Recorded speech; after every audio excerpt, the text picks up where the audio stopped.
안녕하세요. 가치남입니다. 4월 15일 목요일 국내 시장이 마감되었습니다. 다들 좋은 하루 되셨나요? 저는 오늘 별다른 특징은 없었는데 오늘 하루 종일 굉장히 피곤하더라고요. 그래서 오전에 굉장히 고생을 했었는데 확실히 커피 한잔 하고 나니까 조금은 살아나는 것 같습니다. 그래서 화이팅 하면서 한번 시작해 보도록 할게요. 자, 오늘 코스피 또 상승이 나왔네요.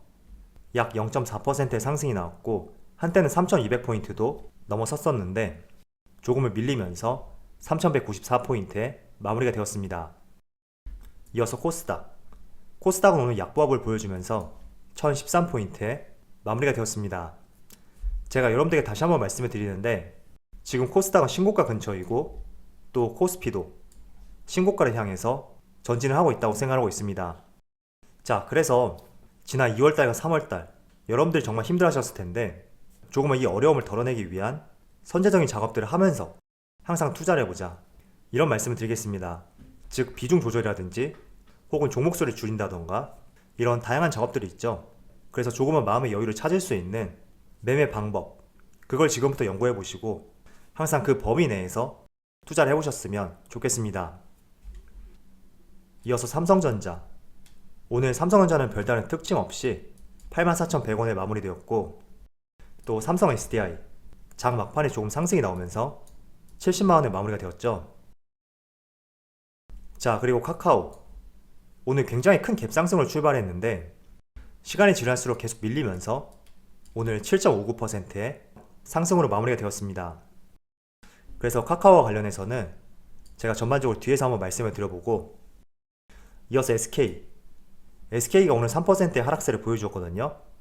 어제도 조금 좋지 못한 모습이 나왔었는데 지금 이틀 연속으로 생각보다 큰 폭의 하락이 나오고 있습니다. 가장 큰 원인은 어제 SK그룹 차원에서 지배구조 개편과 관련된 이야기가 있었거든요. 그런데 SK가 그동안 상승이 나왔던 원인 중에 하나가 SK텔레콤, 이 SK텔레콤이 두 개 회사로 쪼개져서 하이닉스를 보유하고 있는 이 투자회사가 SK와 합병할 가능성이 있다, 이런 기대감이 상당히 많았습니다.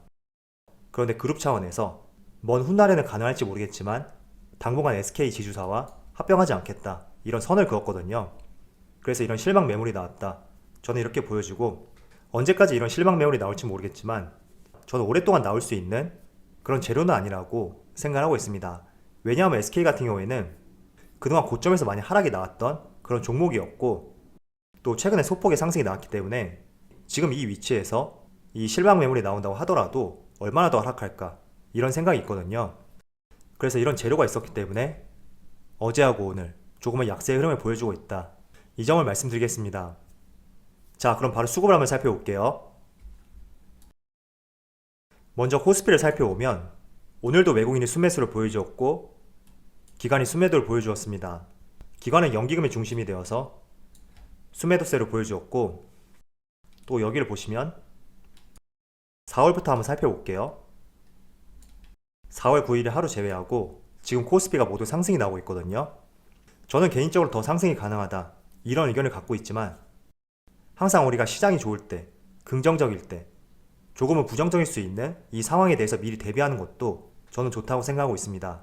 그래서 그 상황이 닥쳤을 때 그때 돼서 어떻게 할까, 이런 생각을 하기보다는 지금처럼 코스피의 흐름이 좋을 때 여러분들의 부담을 덜 수 있는 방법들이 무엇이 있을까, 이런 것들을 고민해 보면서 먼저 선제적으로 한번 행동을 해 보셨으면 좋겠습니다. 자, 그리고 코스닥은 기관과 외국인의 동반 매도세가 나왔고 오늘 6거래일 만의 하락세로 마무리가 되었습니다. 이어서 삼성전자는 내일 배당이 들어오죠. 그리고 수급을 살펴보면 오늘 외국인이 순매수를 보여주었고 기관과 개인이 순매도를 보여주었습니다. 그리고 삼성 SDI는 오늘 기관이 순매수를 보여주었고 개인과 외국인이 모두 순매도를 보여주었습니다. 자, 그런데 최근에 기관이 많이 매수세를 보여주고 있는데 전반적으로 기관이 매수하는 날 주가는 상승이 나오고 또 매도하는 날은 주가의 하락, 이런 패턴이 발생되고 있네요. 그래서 전반적으로 3월 말부터 보면 기관의 매수세하고 삼성 SDI의 상승세 조금은 연관성이 보이는 것 같습니다. 이어서 카카오, 오늘 카카오는 기관과 외국인의 대량 순매도가 나왔죠. 그리고 기관의 주체를 살펴보면 모든 주체가 다 매도세를 보여주었어요. 그래서 오늘 비록 상승이 나오긴 했지만 그래도 수급적인 측면에서는 상당히 좋지 못하다. 이 점을 항상 염두에 두시면서 매매 계획을 갖고 계시다면 고려를 해보셨으면 좋겠습니다. 마지막으로 SK. SK는 오늘 기관의 대량 매도세가 나왔고 반대로 개인과 외국인이 순매수를 보여주었습니다. 이 종목도 마찬가지로 기관이 모두 매도세를 보여주었죠. 자, 그럼 주체별 매매 동향에 대해서 살펴보도록 하겠습니다. 4월 15일 외국인이 가장 많이 매수한 종목은 LG전자, 삼성전자, 포스코, 삼성엔지니어링, SK텔레콤 이렇게 다섯 종목을 순매수 상위 종목을 올렸습니다. 대표적으로 LG전자하고 삼성전자 조금은 매수세가 돋보이는 것 같습니다. 그리고 기관을 살펴보면 LG전자, 하이브, 삼성바이오로직스, 삼성 SDI, LG디스플레이 이렇게 다섯 종목을 순매수 상위 종목을 올렸습니다. 이 하이브 같은 경우에는 빅히트가 사명을 변경했거든요. 그리고 오늘 기관의 보호예수 물량이 풀리는 날인데 의외로 상승으로 마무리가 된 것 같습니다. 자, 먼저 오늘 카카오가 오랜만에 액면 분할을 마치고 코스피에 재상장을 하였습니다. 그리고 지금은 촬영 시점이 1시 반인데 물론 장 종료까지는 약 2시간의 시간이 남아있기 때문에 어떤 흐름이 나올지는 모르겠습니다. 그렇지만 오전장을 보더라도 약 7%의 갭상승으로 출발했고 또 얼마 지나지 않아서 VR까지 걸렸습니다. 그리고 최고점은 16%까지 아주 강한 상승이 나왔는데 정말 절대로 따라붙어서는 안되는 그런 장초반 흐름이 나왔거든요. 분명히 액면 분할 전에 네이버와 비교했을 때도 15% 이상의 어느정도 기대감이 반영되었던 그런 주가의 마무리를 보여주었고 또 오늘은 10% 이상의 강한 상승으로 출발했기 때문에 분명히 차익 매물이 나오고 지금처럼 이렇게 하락하는 패턴 너무나 당연한 흐름이라고 저는 생각하고 있습니다. 자, 그래서 이런 흐름을 보면서 카카오에 많은 재료가 있고 또 성장성과 실적이 받쳐주는데 왜 이런 흐름이 나오는지 지금 구간에서 이런 생각을 갖는 것은 조금은 잘못되었다고 저는 생각하고 있습니다. 그래서 분명히 액면 분할 전에 주가가 조금 상승이 나왔었고 또 오늘 10%에서 많게는 16%까지 강한 상승을 보여주었기 때문에 이 차익 매물, 차익 실현하고 싶어하는 많은 주체들이 있을 거예요. 그래서 이 물량들이 소화가 되어야지 다시 전고점을 향해 가지 않을까 저는 이렇게 생각하고 있습니다. 물론 그 기간에 대해서는 어느 누구도 알 수가 없습니다. 단 몇 분 만에 끝날 수도 있고 어쩌면 며칠 혹은 큰 갭을 만들었기 때문에 이 갭을 메운 뒤에 또 출발할 수가 있습니다.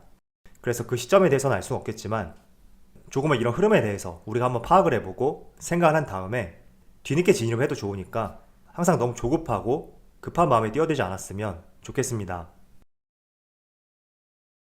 자, 그래도 저는 카카오는 그 어떤 종목들에 비해서 실적뿐만 아니라 재료와 모멘텀이 많은 그런 기업이라고 생각하고 있거든요. 우리가 가장 눈앞에 볼 수 있는 두 가지 재료를 꼽아보자면 첫 번째는 암호화폐 거래소인 코인베이스가 오늘 미국 나스닥에 상장을 했습니다. 그리고 첫날 시가총액은 96조 원에 해당이 되었고 거의 추정치에 부합했다 이렇게 볼 수가 있거든요.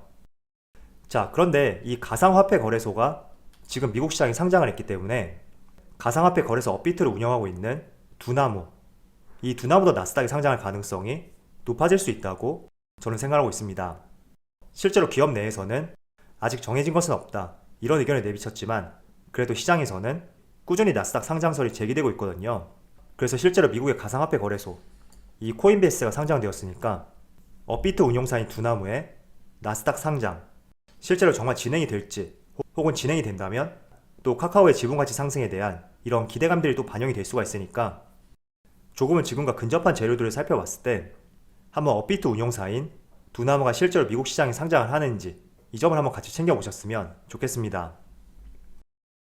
그리고 지금과 가장 근접한 재료를 하나 더 뽑아보자면 바로 카카오뱅크 상장. 업계에서는 KB금융을 넘어설 것이다 이런 전망도 있더라고요. 실제로 아직까지는 IPO 일정이 나오진 않았지만 이른 시간 내 IPO 일정과 함께 자회사 중에 가장 빠르게 상장될 가능성이 높은 기업 중에 하나입니다. 그래서 카카오뱅크 상장과 관련해서 분명히 카카오에게도 좋은 이슈로 작용이 될 수가 있으니까 이 두 가지 재료는 지금 시점과 가장 근접한 재료로서 한번 챙겨보자 이렇게 말씀을 드리겠습니다.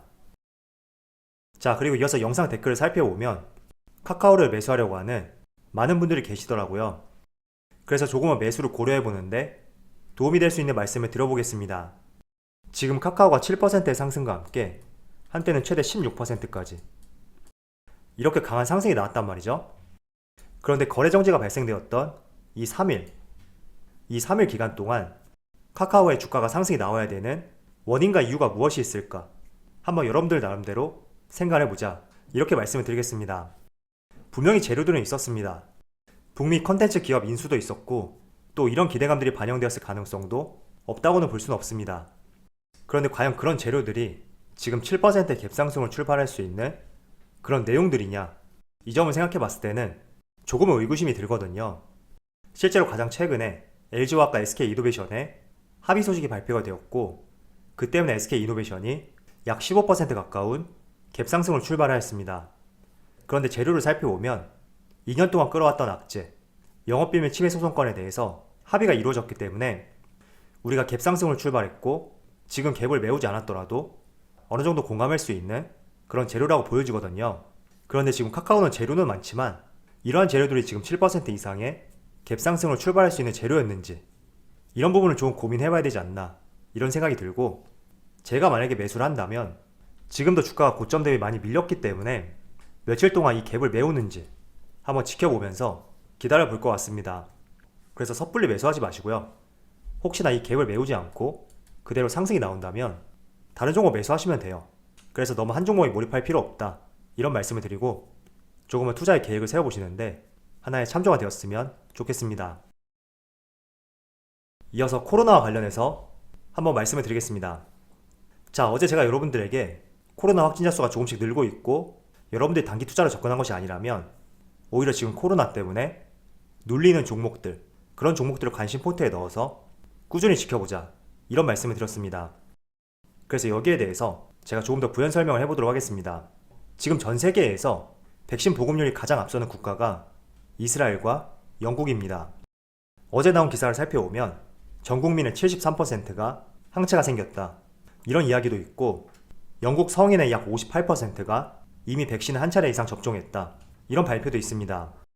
그래서 지금 사진을 보시면 이미 영국에서는 봉쇄 완화 조치가 내려졌고 또 많은 식당과 상점에 인파들이 몰려들기 시작했다는 그런 기사도 있습니다. 그리고 이스라엘 같은 경우에는 이미 전 국민의 61%가 접종을 마쳤고 다음 달부터는 해외 관광객도 입국을 허용하겠다고 발표도 하였습니다. 자, 여기 차트를 한번 보시면 가장 위에가 영국이고 두 번째가 이스라엘 그리고 밑에가 대한민국이거든요. 지금 코로나 확진자 수를 보더라도 1월 초 당시 정점을 형성했던 당시가 이 세 나라 모두 동일합니다. 그런데 국내는 아직까지 접종률이 미미한 수준이기 때문에 다시 조금씩 상승하는 추세를 보여주고 있지만 영국과 이스라엘 지속적으로 하락세를 보여주고 있거든요. 자, 그래서 우리가 이스라엘과 영국 이 두 나라를 보시면서 지금 대한민국의 접종률이 2%가 조금 넘었거든요. 이 수치가 지속적으로 증가하게 된다면 지금 영국과 이스라엘처럼 이런 모습이 나올 거란 말이죠. 그래서 내가 종목을 투자하기 어렵거나 어떤 종목을 선정할지 모르겠다 그런 경우라면 나중에 국내도 분명히 이런 상황에 도래할 텐데 이때 과연 어떤 산업들이 발전할 수 있는지 제가 특정 산업을 말씀드리지 않더라도 여러분들이 너무 잘 아실 거예요. 그래서 그런 종목들을 한번 생각해 보시면서 조금은 영국과 이스라엘을 우리가 참고할 필요가 있다고 말씀을 드리겠습니다. 자, 어느덧 코스피가 3200포인트 근처까지 상당한 상승을 보여주었습니다. 그리고 내일부터는 삼성전자의 배당금이 지급이 되고 실제로 규모는 알 수 없지만 외국인 배당금의 상당 부분이 다시 코스피를 재투자할 가능성이 높다 이렇게 생각하고 있거든요. 자, 그래서 만약에 여러분들이 외국인이라면 과연 어떤 종목을 매수할까 한번 직접 생각해 보시면서 저라면 재료와 모멘텀이 있고 실적이 우량한 기업 그런 기업들 위주로 다시 매수자가 들어오지 않을까 이렇게 생각하고 있거든요. 그 대표 종목이 삼성전자가 될 수가 있고 실제로 지금 3200포인트에서 삼성전자의 본격적인 상승이 나온다면 아마 지수는 3300포인트 그 이상으로 저는 충분히 갈 수 있다고 생각하고 있습니다. 왜냐하면 코스피에서 삼성전자가 차지하는 비중이 거의 4분의 1 가까이 되기 때문에 분명히 삼성전자의 상승은 지수의 상승과 연결된다 부정할 수가 없거든요. 그래서 내일 배당 지급과 함께 점진적으로 다시 삼성전자로 매수세가 들어오는지 같이 한번 챙겨보는 것도 좋은 전략이 될 것 같습니다. 자, 그럼 오늘 영상에서 마치도록 하고요. 언제나 여러분들의 성공 투자를 기원하도록 하겠습니다. 감사합니다.